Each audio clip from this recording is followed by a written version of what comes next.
L'actualité du mois de novembre dans la métropole a été très fertile. Des manifestations contre les coupes de l'aide sociale à la victoire de l'Impact devant plus de 60 000 personnes au Stade olympique.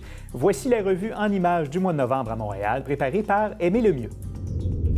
Le 2 novembre, le lanceur d'alerte Edward Snowden est en vidéoconférence à l'Université McGill. La salle, qui peut accueillir 600 personnes, s'est remplie très vite.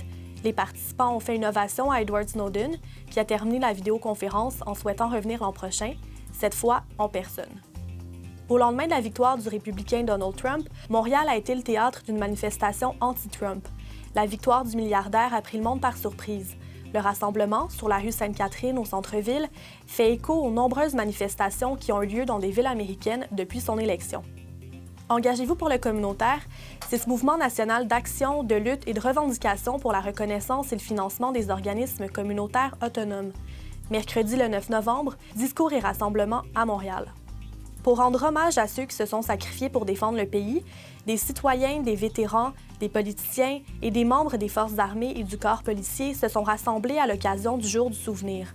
À Montréal, le rassemblement principal a eu lieu à la Place du Canada. Véritable légende dans le domaine de la chanson et de la poésie, Leonard Cohen s'est éteint le 10 novembre à l'âge de 82 ans. Dans les jours qui ont suivi son décès, de nombreux admirateurs lui ont rendu hommage en déposant des fleurs, des chandelles et des petits mots devant la porte de sa maison, rue Vallière.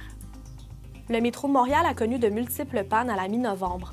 Un problème de téléphonie entre la salle de contrôle et le réseau du métro, ainsi que la vétusté des trains sera à l'origine de la suspension des activités de la STM. Le 17 novembre, un incendie majeur s'est déclenché sur le boulevard Saint-Laurent. C'est un bâtiment vide de 4 étages, l'édifice Robillard, un bâtiment patrimonial, qui a été la proie des flammes. Une trentaine de camions de pompiers ont été dépêchés sur les lieux. Le 21 novembre, le Stade olympique est à guichet fermé pour la finale de l'Est entre l'Impact de Montréal et le Toronto FC. Un total de 61 000 billets a été vendu pour la rencontre. Sur l'avenue du Parc, le 23 novembre, un incendie s'est déclaré dans un immeuble plus que centenaire. La fumée grise et dense s'est vite propagée au centre-ville.